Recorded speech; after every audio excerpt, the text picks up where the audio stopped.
8 तास जी बैठक आज जवळपास 8 तास जी बैठक आहे ती पदाधिकाऱ्यांची घेतलेली आहे। निवडणूक बघता कशा पद्धतीने संपूर्णपणे बैठक आहे ती झालेली होती। सर आज बैठक थी आपकी, इस पे क्या बोलना चाहेंगे? उत्तर पश्चिम लोकसभा के सर्व पदाधिकाऱ्यांची आज निवडणुकीच्या मुंबई महापालिकेच्या निवडणुकीसंदर्भात बैठक होती। संघटनात्मक बाबींवर चर्चा झाली, पदाधिकाऱ्यांच्या बरोबर चर्चा झाली, या लोकसभेतल्या प्रश्नांवर चर्चा झाली, विकासावर चर्चा झाली आणि ज्या काही समस्या आहेत, अडचणी आहेत याच्यावर देखील चर्चा झाली। आणि त्याचबरोबर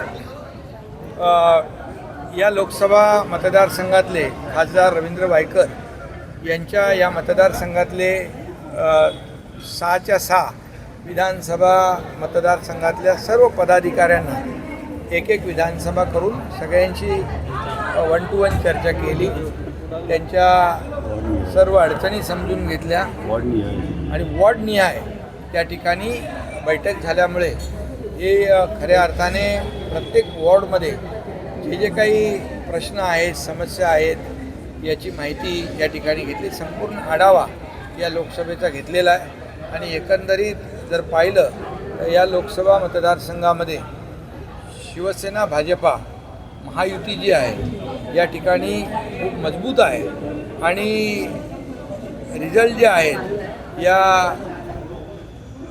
रवींद्र वायकर खासदार यांच्या मतदारसंघातले महायुतीच्या बाजूने रिझल्ट येतील आणि जी कामं आम्ही 2.5 वर्षामध्ये मी मुख्यमंत्री असताना केली त्याचबरोबर आता देवेंद्रजींच्या मार्गदर्शनाखाली पुढची कामं सुरू आहेत। एक टीम म्हणून आम्ही जी काम करतो मुंबई महापालिकेसाठी, मग कॉन्क्रीटचे रस्ते असतील, हिंदुहृदय सम्राट बाळासाहेब ठाकरे आपला दवाखाना असेल, हॉस्पिटलचं जे काही जी आपली महापालिकेची हॉस्पिटल आहेत त्याच्यामध्ये अधिक सुधारणा आपण केल्यात, कोस्टल रोड असेल, त्याचबरोबर मेट्रोची कामं जी रखडलेली आहेत त्याला मार्गी आपण लावलेली आहेत, STPची कामं जी कधी झाली नव्हती ती आपण मार्गी लावलेली आहे। त्यामुळे हे सगळे विकासाचे प्रकल्प जे आहेत हे मार्गी लावल्यामुळे या ठिकाणी मुंबईकर जो आहे तो महायुतीच्या बरोबर राहील आणि मला विश्वास आहे की येणाऱ्या मुंबई महापालिकेच्या निवडणुकीमध्ये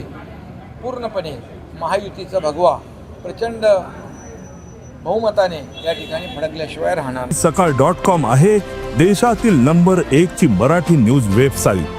प्रत्येक अपडेटसाठी सकाळ.com ला नक्की भेट द्या।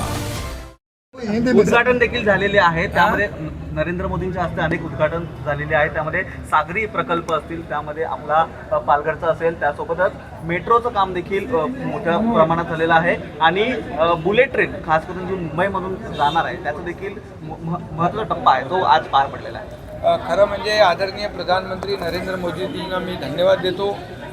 नेहमीच प्रधानमंत्री महोदयांनी, मोदी साहेबांनी महाराष्ट्राला खूप या ठिकाणी प्राधान्य दिलेलं आहे आणि आजही जे प्रकल्प महाराष्ट्रासाठी त्यांनी घोषित केले त्याचं जे काही सुरुवात केली, शुभारंभ, यामुळे महाराष्ट्राला फायदा होणार आहे आणि म्हणूनच आम्ही सांगतो की केंद्र सरकारचा पूर्ण पाठिंबा आपल्या राज्याला आहे। हे डबल इंजिनचं सरकार वेगाने काम करतं आहे, विकास जो काय होतो आहे तो वेगाने होतो आहे आणि म्हणूनच जे आम्ही काम केलं 2.5 वर्षामध्ये त्यामुळे महायुतीला लँडस्लाईड विक्ट्री मिळाली आणि म्हणूनच तशीच विक्ट्री, तसाच विजय येणाऱ्या स्थानिक स्वराज्य संस्था, जिल्हा परिषद, नगरपालिका आणि मुंबई महापालिका आणि इतर महापालिकांमध्ये महायुतीचा भगवा झेंडा फडकल्याशिवाय राहणार। डेव्हलपमेंटचा मुद्दा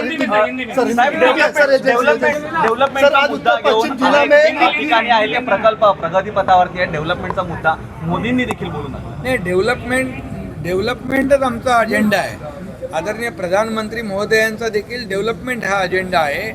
2014च्या पूर्वीची परिस्थिती बघा आणि 2014 नंतर मोदीजी प्रधानमंत्री झाल्यानंतरची प्रगती बघा, विकास बघा आणि हा एक देश आपल्याला जगभरामध्ये देशाचं नाव लौकिक जो काय वाढतो आहे आणि त्याचबरोबर देश आर्थिक महासत्तेकडे चालला आहे। यावरून स्पष्ट आहे की 2014 नंतर खऱ्या अर्थाने जे काही 2000 विकसित भारत 2047चं स्वप्न पाहिलेलं आहे त्याच्या पूर्ततेकडे ही वाटचाल सुरू आहे. नाशिकमध्ये पत्रकारांवर आणि आज आपण पाहतोय की मुंबई महापालिकेत देखील आधी जे काही या मुंबई महापालिकेला सोन्याची अंडी देणारी कोंबडी समजून काम करत होते, परंतु आधीचे लोक सगळे कोण होते?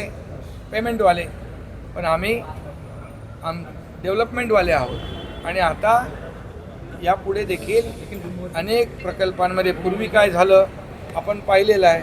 सुरुवात झाली, नंतर त्याच्यामध्ये सेटलमेंट झाली, ते बासनात गुंडाळून टाकले.